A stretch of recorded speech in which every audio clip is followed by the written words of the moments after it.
het ziet er ook goed uit. Nou, dat lijkt me allemaal prima.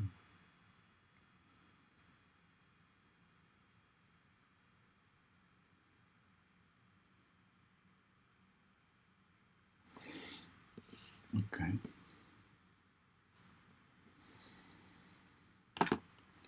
Gewoon erbij.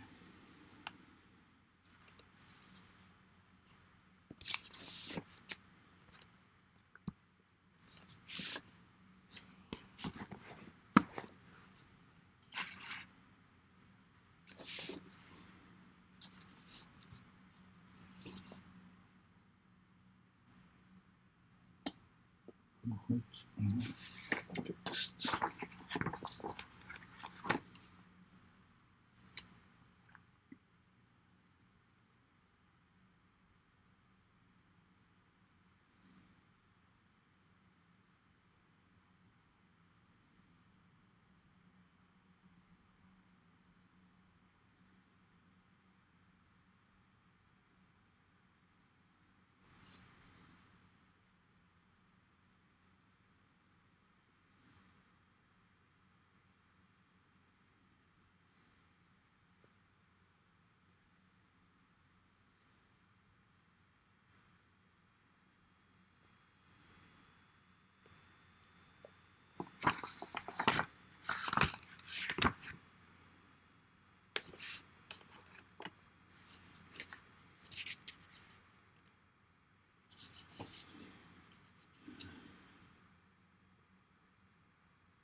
Oh.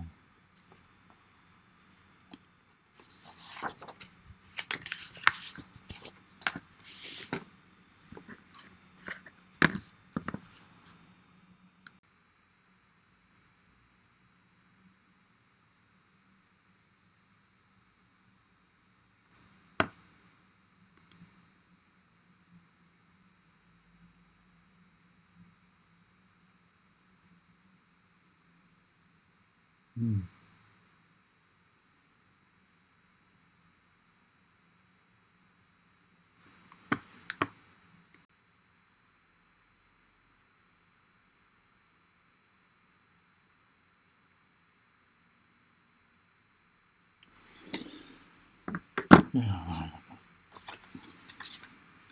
niks aan doen. Goed.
Okay, students, looking at the clock, it's 9:15. on a Wednesday. Kind of an okay day, a bit cold still, May 19. This is lecture 10 on multibody dynamics, number 10 in a series of 12. Today we're going to talk about rotation matrices and Euler angles, and it's chapter 18 on the book. If you look at the schedule, then I will not be able to finish today's topic in this week lecture. So I need actually 2 weeks to cover this subject, and that means that the homework assignment will be handed out next week after the next lecture, and then the same schedule, like it's due in one week from that, and well, look at the schedule. So meaning that this week's lecture is content, so you can read, after this you can read the book. There's no homework. The homework starts next week. Okay, that having covered, please check the schedule. It also has to do, of course, with that homework 12 dropped and all those kind of things. Well, anyway, let's start with content. Most of you have done and hopefully also enjoyed homework assignment 9, which was, of course, about this tumbling object, and also some experiments and connected. But if you recall what you used for that, so for homework 9, you used the Euler equation of motion, right? In 3D. And how did they read? Well, it was about the sum of the torques about the center of mass, right? Equals mass moment of inertia about the center of mass times angular accelerations plus angular velocity cross product with, well, and this guy, of course, we recognize as being the angular momenta, h. So that's the change. So this is the change of the direction of the angular momentum, and this is the change of the magnitude of the angular momentum. The core angular momentum was defined by that. So sum of the torques is the change of the magnitude of the angular momentum, and plus the change in the direction of the angular momentum. But a very important thing to notice is that we see no angles here. Meaning that if you, and you've seen that, if you've done a numerical integration to see how does the angular velocity change with time, then you didn't need the angles. So where are the angles? And that is actually the topic for today. Because to keep track of the attitude of the body, we need, of course, to know what the attitude is. Or in other words, we need to know what the angles are, the orientation of the body. But for now, we see from the dynamics, we only calculate the angular velocity. So the word angle is in there, but it's the change of the angle. So, and then which angle are we talking about? In 2D, it's all very simple because there's only one orientation. There's only one angle. You have a plane, and then perpendicular to the plane is an axis, and all the rotations is about that axis. So there's only one rotation. So there's only one angular velocity. But in 3-dimensional space, we suddenly have 3 angular velocities, which actually are ill-defined yet. But I will get to that today and next week. So the basic question is, how do we describe orientation in space, and how does that connect to our dynamical equations? Okay, so we're engineers, right? So we always draw pictures. So let's look at a rigid body. And for reference, we always have a point, and it's sort of nice to take for reference the center of mass, right? Then we also need another reference, and this point is in reference to what? Yeah, oh, okay, so we need another point of reference. and that's like the inertial position in space, O. Now, we also have, of course, 3 directions in space, up and down, left and right, back and forth, or north and south, east and west, and gravity up, gravity down, I don't know. There are all kinds of ways to describe directions. Anyway, we use Cartesian coordinates, right? So we use these 3 directions, something like this. And the O is now placed. No, it's not the O. We need the O. Oh. Okay. And then so the 3 directions, and these are 3 base vectors, and we usually give them a name, and for now I call them E1, E2, and E3. E meaning that there's a unit vector, so the norm of EI is 1. And moreover, we choose them such that they're all mutual perpendicular. Right? Okie dokie. Yeah, mutual perpendicular. These are the base vectors. Now, to keep track of the orientation of the body, we also have to put, of course, this thing, this triad, on our rigid body. So on this guy. So we put that same triad on the rigid body, but it's changed in orientation. Right? Initially, you start like this, and then suddenly you're like that. So to show that change in orientation, I draw them sort of arbitrary like this. Now again, we have to give them names, and to identify the difference between these and these, we use a prime. So we see that's E1 prime, that's E2 prime, and this is E3 prime. So body is located differently in space. Then we usually give these triads, so we call these triads, this collection of the 3 base vectors, and this is also a triad. If we include with the triad a point, an origin, then we call it a frame. Yeah, so a frame consists of a triad together with a position. So this location and this orientation is a frame. Only the orientation is a triad. So we have to give these triads names.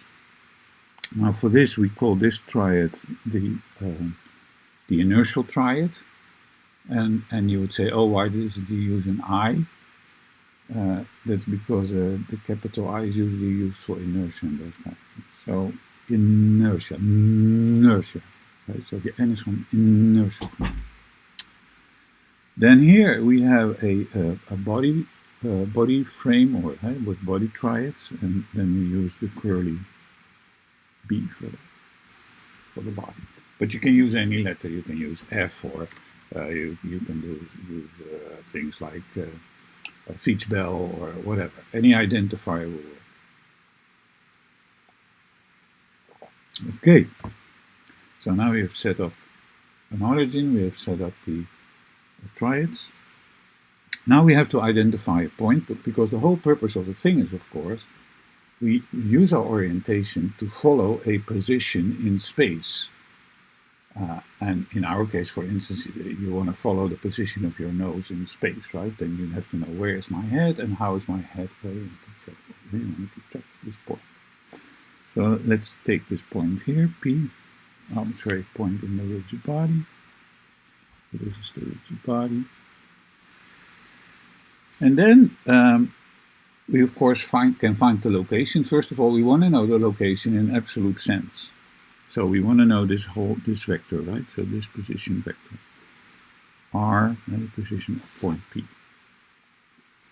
Now, point P, let's relocate point P really at the end. Yeah.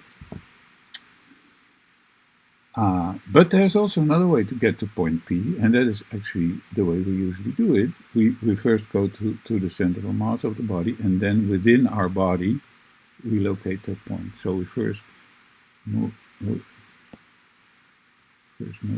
to this point, RC, and then from C we move to this point.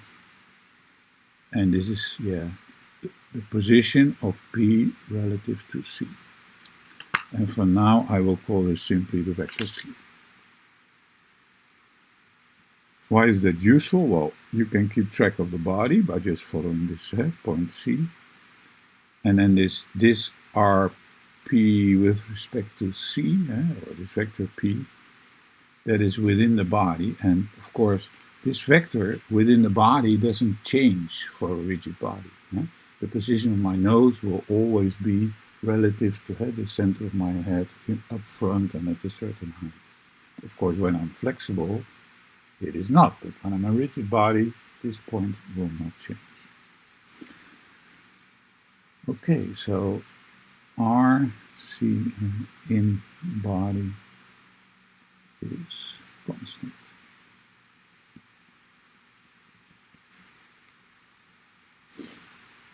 So that's very interesting.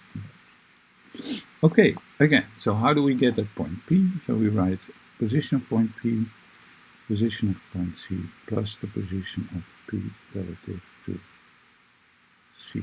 No, I turned that around here.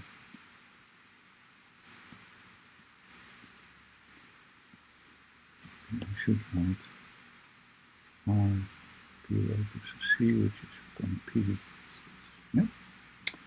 Okay. And this, if we talk about the change of if we talk about the motion of the body, this RC is what we call a translation, right? It has to do with how our body is moving in this space. This part has to do with the change in the orientation, right? Like the head is going like this. So this part has to do with rotation. And for now, I find this most interesting. We already covered translation, and translation is sort of boring, so I want to focus on this. So I focus on this, focus on the RPC, and for shorthand we just call that P. So now we want to know this vector. When the body changes in orientation, how can we find the location of this vector expressed in this coordinate system? That is the whole goal of the thing. Okay. Well, if we talk about a vector P, then what do we mean by that? Well, in our head we also always think of three components, right? And it goes like that. You think, you walk along the first axis, and then the second axis, and the third axis. So formally you would say, you walk along the first axis, plus you walk along the second axis, plus you walk along the third axis. And then these guys are what we say, are the base vectors. And these guys are what we call the algebraic components. Algebraic components. And we are used to write these algebraic components as a vector. So in MATLAB, or in any other language, in MATLAB, when you talk about the vector P, you say, that's P1, P2, P3. Okay? These are these components, like, for instance, my nose, that's up 0.1, that's sideways 0.03, and that's forward 0.15. Right? So that is how but these are actually just numbers by which you identify the three directions you're moving. And to to make clear in which coordinate system these are, because it also depends, of course, in which coordinate system. So if I express my nose in my head coordinate system or in my ear in another coordinate system, these algebraic components will change. So I have to be specific about in which coordinate system am I talking. So if I call this a vector, then don't scale on me. That's okay, but to distinguish between the vector which is free of the base vectors, which is a vector, I can also say, oh, I have to express in which coordinate system. And we do that by saying it is in the inertial frame, or it is in another frame. Right? So that's the way of the notation in the book, which was also used in advanced dynamics in the second year by Heike Valery. Now, I definitely encourage you to brush that up. So look in the book in the chapter. Now, where did we start on that? Look it up. Yeah, so that starts in chapter 3. Yeah, I think chapter 3. Chapter 3 makes a very nice notation in all these coordinate systems. So, brush up your knowledge, read chapter 3. That's really super important to get that. I'm not shifting too much. Let me check. I'm always shifting. Okay.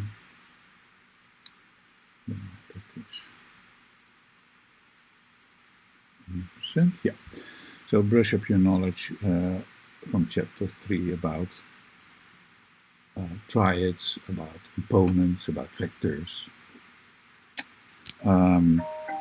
Now I gave them names now. So with the prime, right? With this picture. So I have these E's and I have the E primes and I have P. I can also use the primes, which is a bit more shorthand than writing all these indices. So I can also write P is now expressed in the prime coordinate system, right? So that's P1 prime. That's just a different number now, of course. P2 prime, because it's the same vector, but it's in a different coordinate system. And here P3 prime. P3 prime. I can express them in both. And there is an advantage here. So the components then in this B frame is P1 prime, that's the squared, P2 prime, P3 prime. And now comes the important thing. For a rigid body, these are constant. Okay. Within a rigid body, your local body fixed orientation doesn't change. Okay. How do we find the components?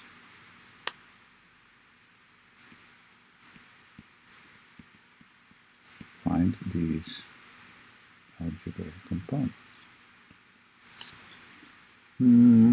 Well, if we have this vector P, and if we pre-multiply it with a base vector, and this is a dot product, so dot product. So that's something like E transpose times P is E1 dot P. Sometimes they're also called scalar product because the outcome is scalar.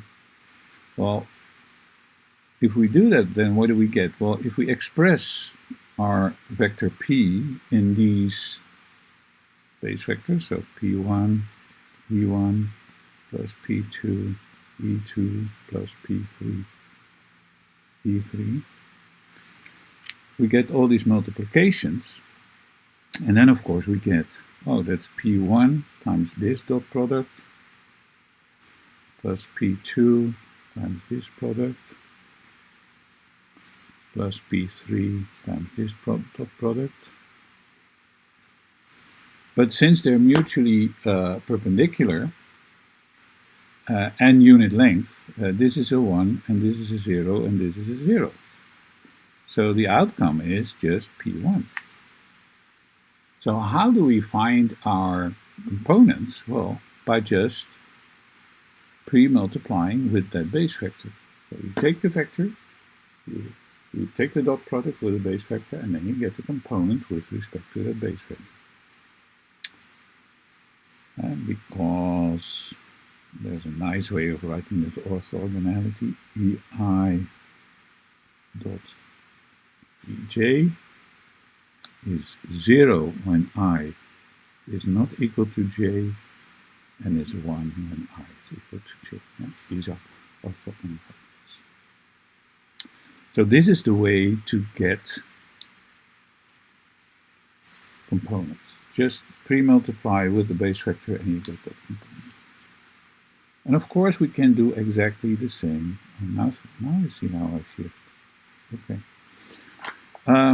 We can do exactly the same for P1 prime. How do we get that? Well, we take E1 prime, we multiply it with the vector. But there's also another trick. So let's get back to PI. How do we get PI? Well, I multiply it with EI dot product with P. Now, instead of expressing RP in terms of these base vectors, I'm going to express it in terms of these base vectors. So I'm going to write it as a P1 prime E. Well, let's do 1, right? And yeah.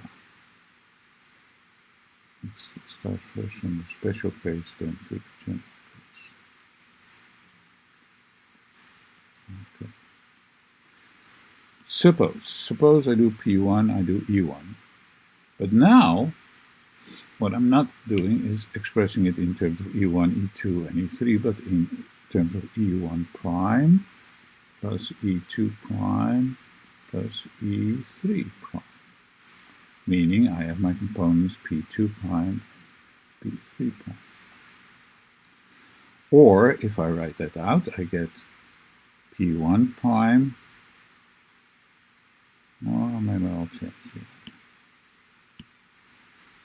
I first do the dot product. So I get this dot product, I get E1 dot product E1 prime times P1 prime plus E1 dot product E2 prime, P2 prime plus E1 dot product E3 prime, P3 prime.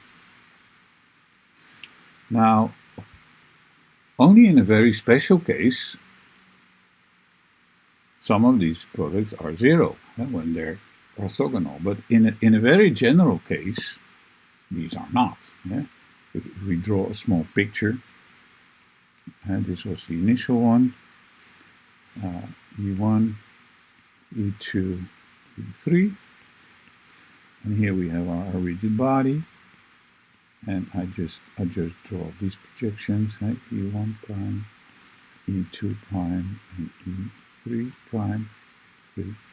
Then of course the dot product of this guy with this guy is a number, and this guy with this guy is also a number, and this guy with this guy is also a number. I would get 3 numbers, so no 0. So we have here three non-zero numbers.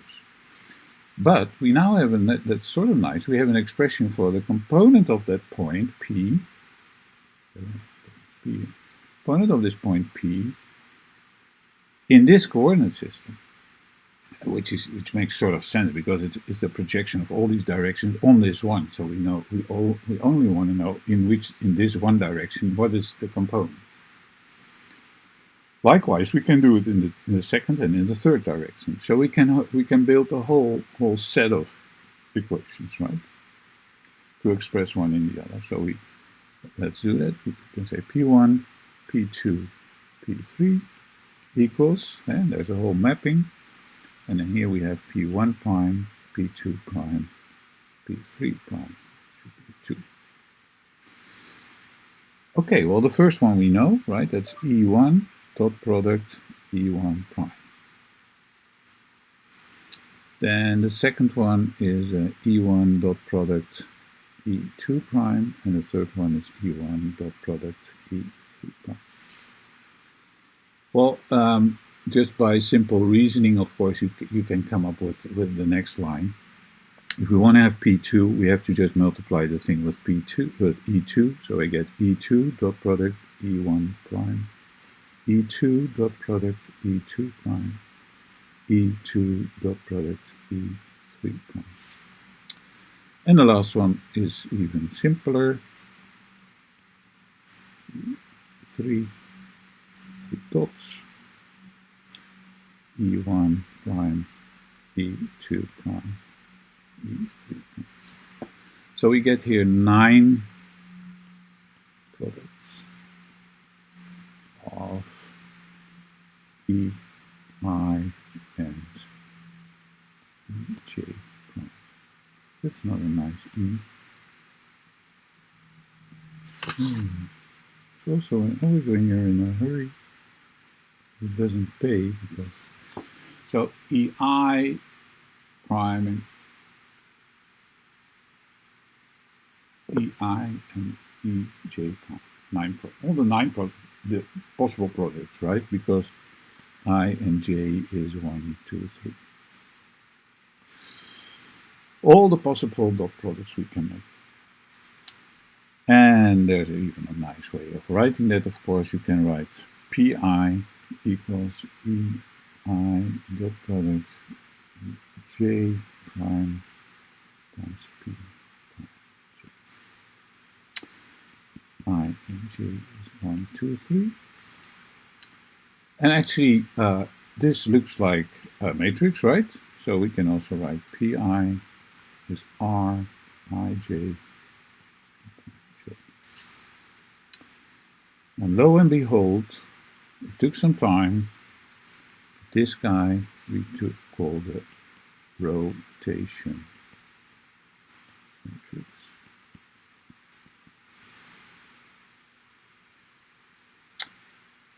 So that is how we can express components from one coordinate system into the other. Right? So we have here point P expressed in one coordinate system. We want to express it in this coordinate system. This is the way to go. We need to know all these base vectors, and we need to do all these dot products. In the book, we don't use all these primes and so on. Well, we sometimes use them to derive things, but the official notation we use is because we want to express one component into the other component. And we say, okay, I want to know the components of this vector expressed in the inertial frame. That's then the rotation matrix, which expresses vector components in the body frame to components in the inertial frame. And then this rotation matrix R is then defined as this EI both J. Okay, so that is the way to go. Likewise, we can do it, of course, the other way around. I mean, you cannot express one coordinate system into the other, but you can also do the other in one. So you can turn the whole thing around. Or in other words, and then let's start from our basic description, we can say, oh yeah, but I can also say I want to have my body fixed coordinates, or components, I should say components, body fixed components, into terms of my inertial frame components. So how do I get that? Well, you just have to look at the definitions, right? then how do you go about that? Well, here we had our nice definition. So then our definition apparently for this R and B is, now I have to change the whole thing around. So the I and J, that's the only thing I have to change, right? So I have to take the J here and then the dot product here of the I. Yeah, because that's the only thing we swap. And that is an interesting thing. Because, well, you could also write it like this, J. But if we now, for instance, put this into this equation, then we see exactly this behavior. We see the components of P, this is R, P, N, dot product. Now I substitute this expression.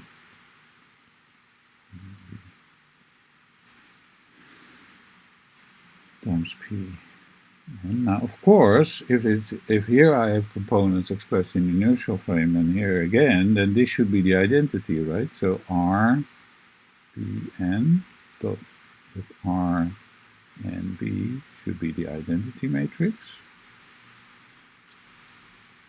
Or in other words, and that's an important thing to note, that the inverse of this matrix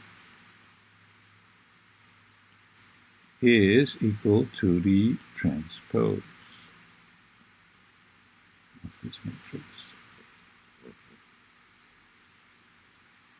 And that's exactly what you already see here about, because the only thing which changed here was the I and the J, and that's the transpose.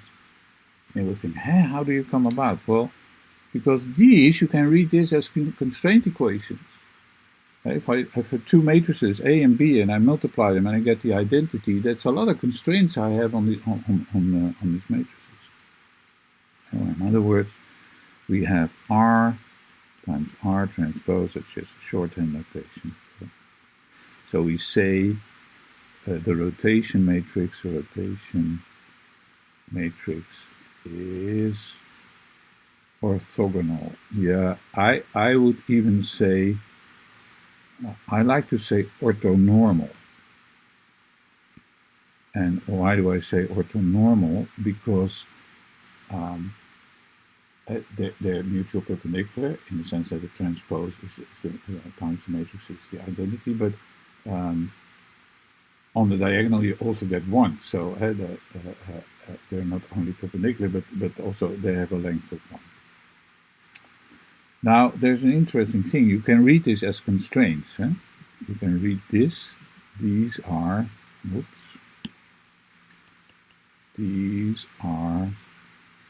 constraints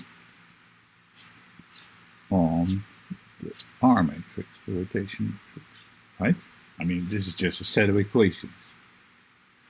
Or in other words, if I write R times R transpose, 1, 1, 1, and this is 0, 0, 0, 0, 0, 0. So if we want to describe the orientation, so we describe orientation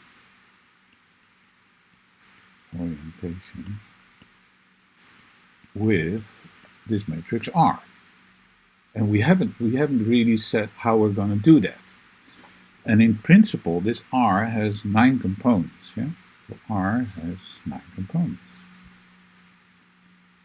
9 components. And you could say, because this, to be a proper rotation, this R has this number of constraints, right? So we also have that R has also 9 constraints, right? I mean, if you have here 9 numbers and times these 9 numbers transpose, you get all these equations. So you have 1, 2, 3, 4, 5, 6, 7, 8, 9. So how many solutions do you have to a problem where you say, I have 9 variables and 9 constraints. So the number of degrees of freedom is actually 9 minus 9 is 0. There exists only one rotation matrix. That is sort of strange, right? Well, actually, it's not completely true because these are not 9 constraints, but these are 6 constraints because this guy is symmetric. So you only need this upper part. Because this expression is totally identical to this expression. They're totally the same. So in the end, you only have 6 constraints on the system. So the number of degrees of freedom is 6, 3. And that sort of complies with what we think. So, oh yeah, there are 3 variables by which I can describe orientation. Okay.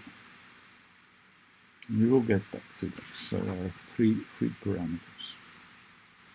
Now, to connect a little bit to the knowledge we have already, so let's first go to the 2-dimensional space.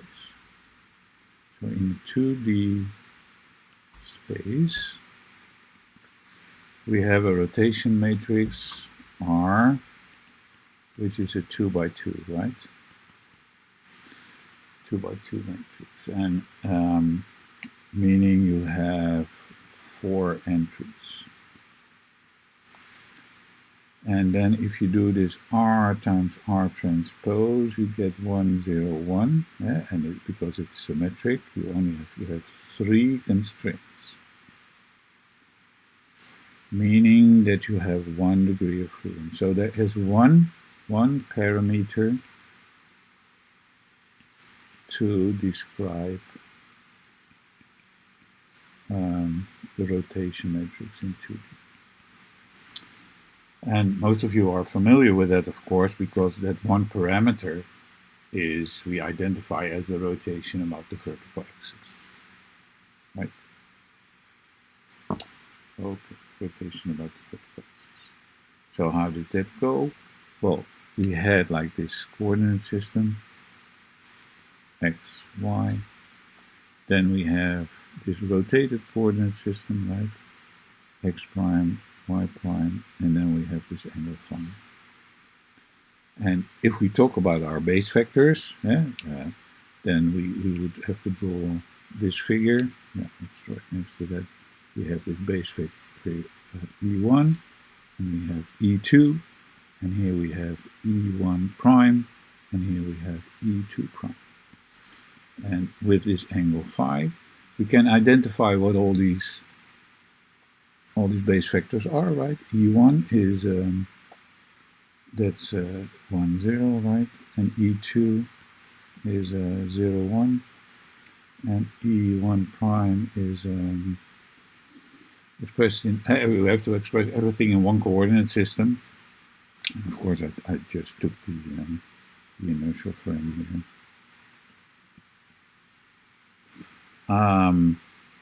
So everything expressed in the inertial frame, right? Then that is, so this one expressed in the inertial frame, that's a cosine phi and a sine phi. And E2 prime is, what is that? Minus sine phi, cosine phi, right? So now we have our base vectors. Now I can make my rotation matrix.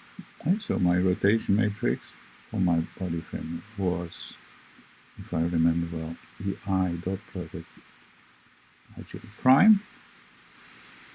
So, go away. So if I want to build R11, I have to do E1 dot product with E1 prime.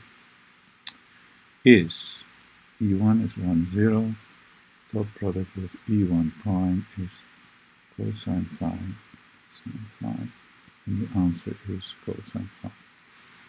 If I have to do R1, 2, I get E1 dot product with E2 prime and 0. Yeah, Looks a bit elaborate, but well, this is the way to go, guys.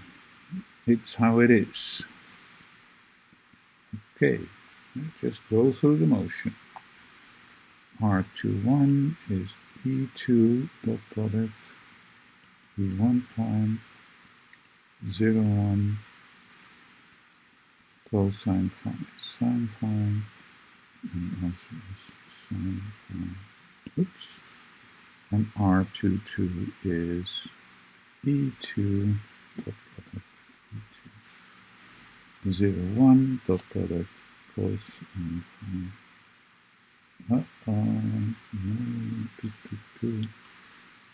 Too quick. E2 prime, yes, E2 prime is minus sine phi cosine phi equals cosine phi, ergo this R Bn is this matrix cosine phi minus sine phi sine phi cosine phi. And of course, immediately without any further ado, I can write the inverse transformation, because I know that's the transpose of the whole machine, right? So this stays in place. This becomes sine phi, this becomes minus sine phi. And we're in business. Super simple. Okay. 3 minutes left. Yeah, I have 3 minutes left to go to 4-dimensional space. So we had 2-dimensional space, then no, this was the way. We had 3-dimensional space, we did an excursion to 2-dimensional space. Now we go to 4-dimensional space. Now what is a 4-dimensional space? Well, in the same way like, interesting. Let me get rid of this letter thing. What is a 4-dimensional space? Well, some people think, oh, well, that is easy. That is, you just have 4 base vectors, right? You have x, y, z, and time. And you would say, yeah, what a bogus picture is this? But this bogus picture is identical to this bogus picture, right? And you say, oh, I have x, y, and z. I mean, that's also flat. In our brain, we sort of reconstruct a 3-dimensional thing, but I mean, it's flat as a pancake. Everything. The screen you're looking at is flat as a pancake. My face is as flat as I can be. It's projection. So this is also a projection of a 4-dimensional space. So just imagine there's a 4-dimensional space with 4 base vectors, and it helps maybe to think x, y, z, and t. But you can also say A, B, C, and D, whatever. Or fietsbel, achterwiel, spaak, or zadel. I mean, they're all perfectly fine. Okay, so let's do some counting. In a 4-dimensional space, how many rotations do we have? Well, if you have in a 3-dimensional space, you have 3 rotations. In a 2-dimensional space, you have 1 rotation. Then in a 4-dimensional space, so from 1 to 3 to 5 rotations or 4 rotations.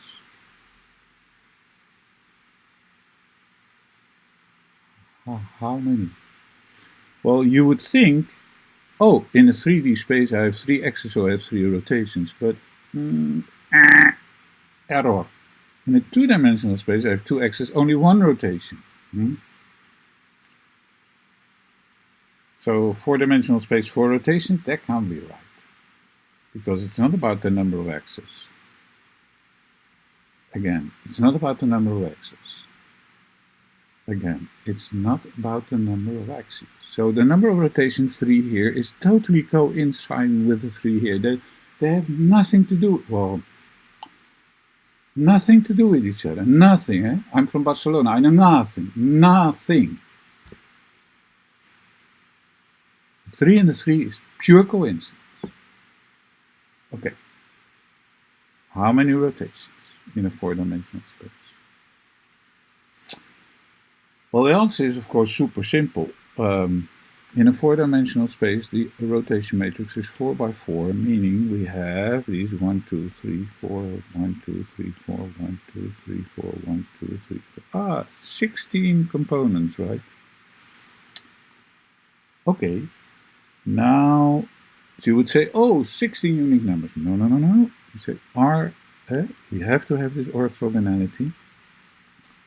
So we have 1, 2, 3, 4, 5, 6, 7, 8, 9, 10. 1, 2, 10, 10, 10. Yeah, so we have how many constraints? 10 constraints. And then we do the sum.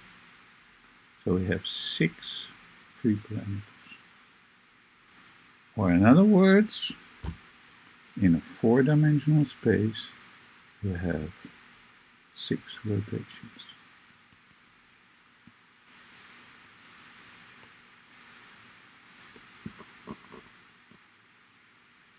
That's cool, right? Of course, you can extend that to more higher dimensions and you get more.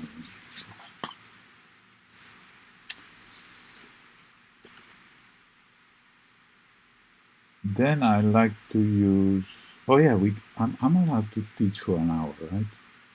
Yeah, let's do it. Let's see. Because I want to do a short introduction on these Euler angles. 3D, 3 parameters, 3 angles. That's what we're going to do, right?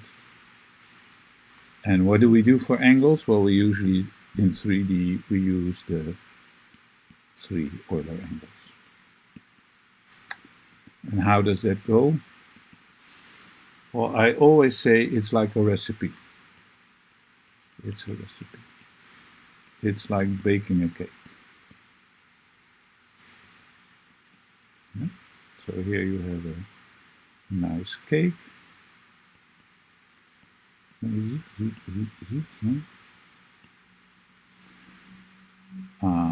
Like baking a cake. So how does it go? Well, Euler angles go like this. You have step 0, and that's get all the ingredients, right? And step 0 is get the ingredients, and you say align body triad B to inertial triad N. So you just, if you have these 2 triads, you just align them, right? Oh yeah, left and right. Oh yeah, now I'm aligned. Now they're aligned, the 3 directions, right?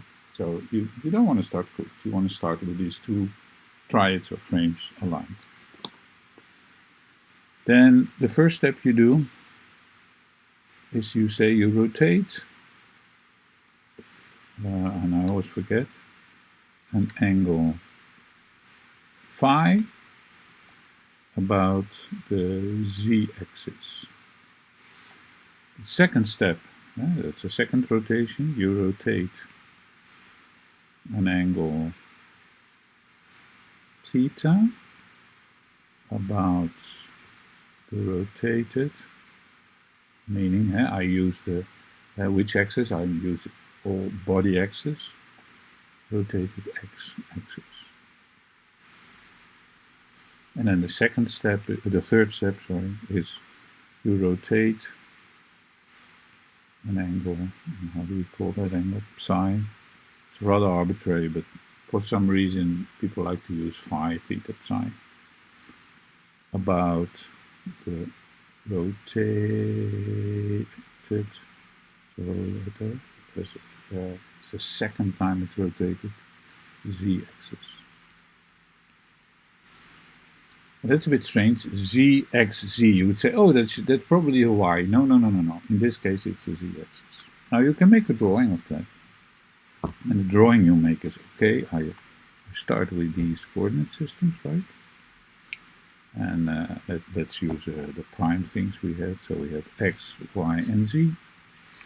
And then the first rotation is about the z-axis. So suddenly you end up here, right? And that's like x prime, y prime, prime, and z prime is the same. And this angle is, what is the angle? Phi. Now I'm going to rotate about this rotated axis.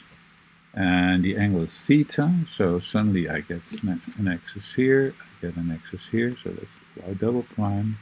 This is the angle theta, and here we also have theta, and here I have z double prime.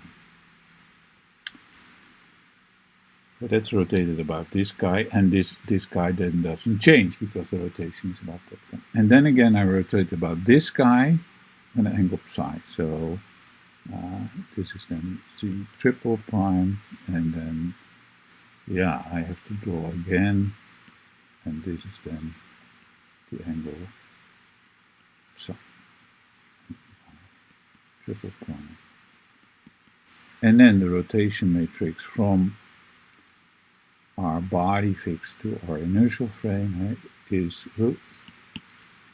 this vector, and where we use vectors expressed in this triple frame thing into this normal one. Or in other words, to get a vector in the M, we do the R and P.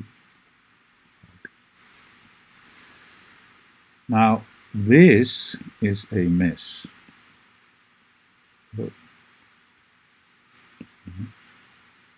Mess. Ugly. Unclear. And it has to do, of course, with my handwriting, but however you try, you never get this very nice. And there's actually a beautiful way to draw this. I had one sabbatical year a long time ago in the US, and I taught some courses there, did a lot of work there. But to be honest, in that 1 year, my contribution to Cornell University was one drawing. So for the whole year, my contribution was one drawing. And that drawing was this. So instead of drawing everything into one figure with one origin, I'm going to do a Napoleon approach. So that is divide and conquer. So all these 3 steps I'm going to divide into sub-steps. So the first step was, of course, to align our stuff. Well, that's easy. But then, that was step 0. Then the first step is rotate about the z-axis. So therefore, no, don't scale on me. So what I do is I draw this coordinate system. I give it names, not the time, x1, y1, and z. And then I say, oh, the second one is rotated about the z-axis, about an angle, what was the name? Phi, right? And then that coordinate system is now positioned here. And you would say, oh, that's wrong, because it's not, the origins are not aligned. I say, yeah, but that doesn't matter for now. We only talk about orientation. So forget about the origins, right? It's just to show that this coordinate system has a change in the rotation about this axis. And then, of course, you can formulate how you get there from this axis, this r of phi and x prime. And I can write it all out, but for now, due with time, look in the book what the thing is. Actually, it's super simple, of course, this rotation matrix, because the z-axis doesn't change, and for the rest I have cosine phi. As we saw, here is minus sine phi, and here's sine phi. Divide and conquer. So this was step 1. Now step 2, remember, was a rotation about the x-axis. So now instead of drawing this one, I only use this coordinate system. So I say, okay, I start from this. That's x prime, y prime, z prime. And what was the rotation? X-axis, right? So up, this guy, rotation with theta, and then I have my new axis here. X double prime, y double prime, z double prime. And again, I can write x prime is r of theta double prime, and the r of theta is, well, of course, the x-axis doesn't change. That stays the same. And then we get cosine theta minus sine theta, sine theta, cosine theta. And the last step, yeah, that was super simple. Last step is, of course, again, we start with this coordinate system, the 3, with the 2 primes. And then again there's a rotation, but now called psi. And then we get this Z triple prime, Y triple prime, X triple prime. Again, you can say X prime is R psi triple prime, and this R psi we already know because that's simply again a rotation about the Z-axis, right? Cosine psi, minus sine psi, sine psi. And then how do we get the total transformation? Well, we just stitch, right? So we stitch from this to this, from this to this. So, or in other words, we have to substitute everything, put it to 100%. We want to know this one, and we have with the triple primes, and then we go back, right? R psi, R theta, R phi. This nice multiple product, or in other words, and this was expressed in the N frame, and this was expressed in the B frame. So the RNB is, for these order angles, this expression. And note that the order is important. The order matters.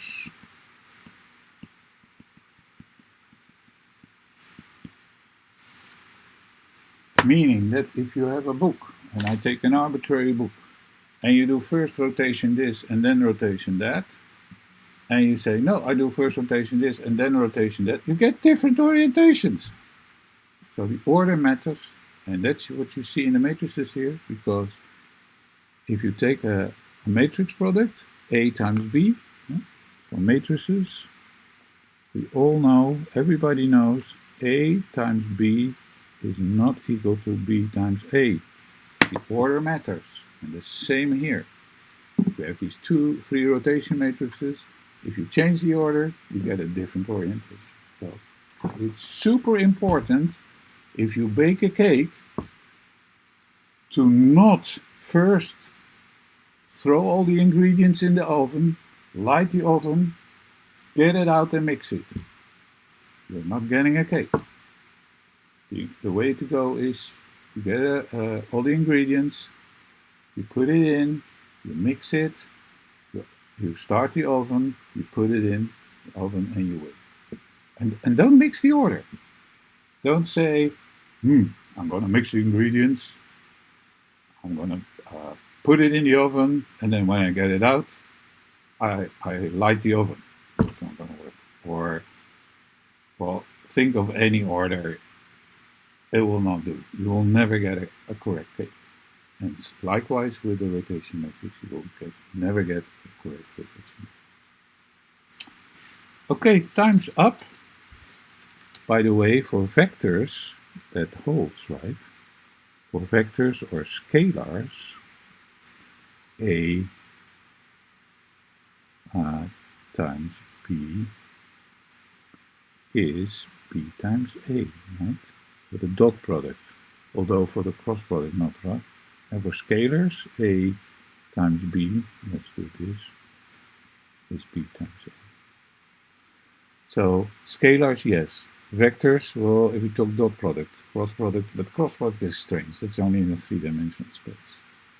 I want to do a whole lecture on cross product, but anyway, other time. But matrices, no. Okie dokie. Do the problem with the book at home, read the book, and then in the meantime do this with these rotations so that you change the order and see, hey, the book is coming in another position. There are homework problems in chapter, so read chapter, what was it, 3? Study chapter 3. And I'm going to check on you. So I'm going to call you and say, hey, I'm going to ask you questions about chapter 3. No homework this week.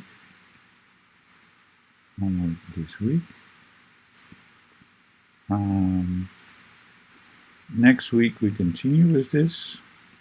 Continue with 3D rotation matrices. And then we have again, and then we have homework 10. Not we're a bit out of sync. Okay, Q&A in Zoom at, what is it now, 9:50.